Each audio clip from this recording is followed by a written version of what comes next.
prepare the bibinka, we'll be requiring eggs, clarified butter or dalda, sugar, nutmeg powder, salt, plain flour, and instead of using fresh coconut, I'm using canned coconut milk.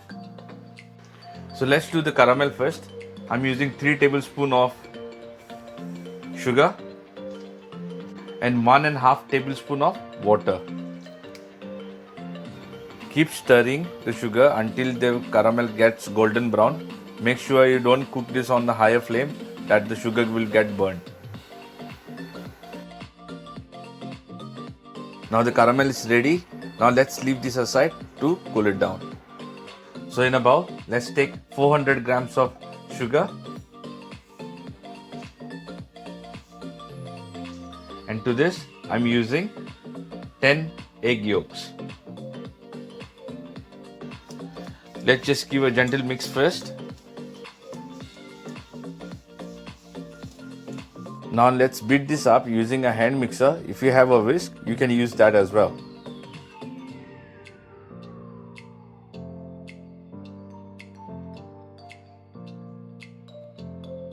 I'm adding 600 ml of coconut milk. One can comes of 400 ml.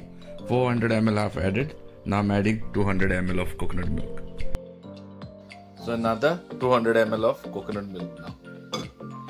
Now we're going to beat this up until the sugar doesn't get completely dissolved. Now let's add half teaspoon of nutmeg powder, 1 tablespoon of dalda,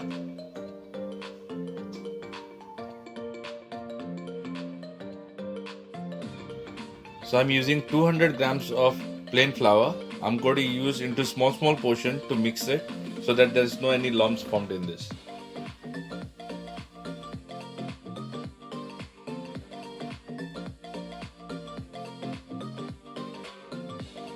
Our mix is ready now.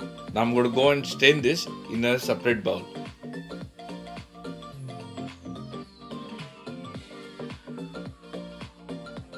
Now in a separate bowl, we will take an equal portion of this mix and keep it separate. Now add salt as per your taste.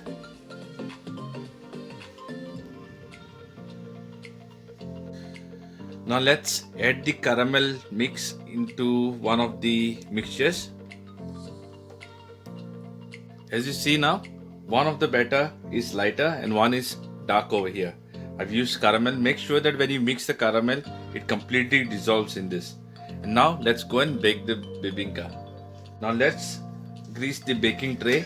You can use a vessel if you want to, as my granny used to use the vessels from Goa, you know, those andis and all they used to use. I'm using this baking tray. Use a nice gentle ghee for it. Let's take a light mixture.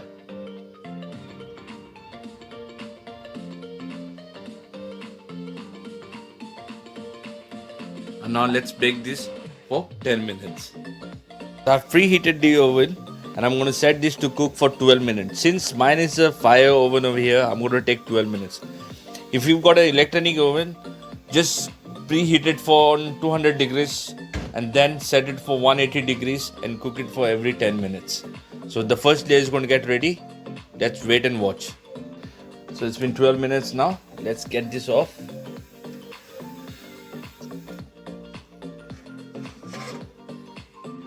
Once you get it off from the oven, apply some more ghee on top again.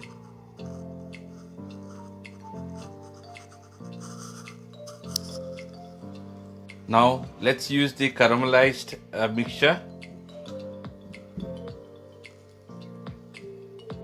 Now let's bake this again for another 12 minutes.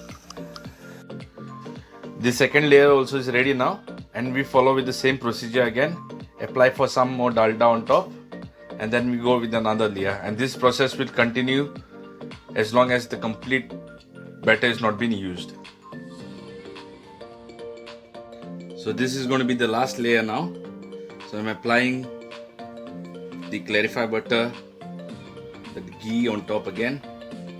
The process is the same, it's only the time consuming, but ultimately the result is very good.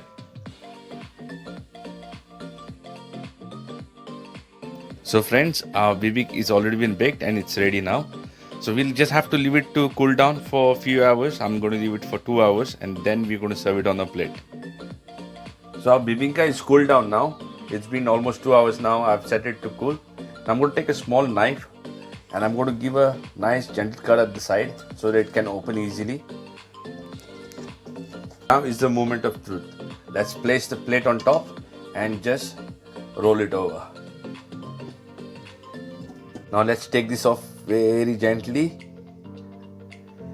And guys, this is perfect. It's a perfect bibinka, I would say. Very nice. I can smell it so good. The aroma is all over. Now let's give a cut and see how it's inside now. So guys, if you see the layers in here, do show us your love by liking my channel, sharing and subscribing it. And if I may say, I was not wrong. It's absolutely right. You see such a beautiful layers in this. So guys, do try this. Until this, love you all. Adios.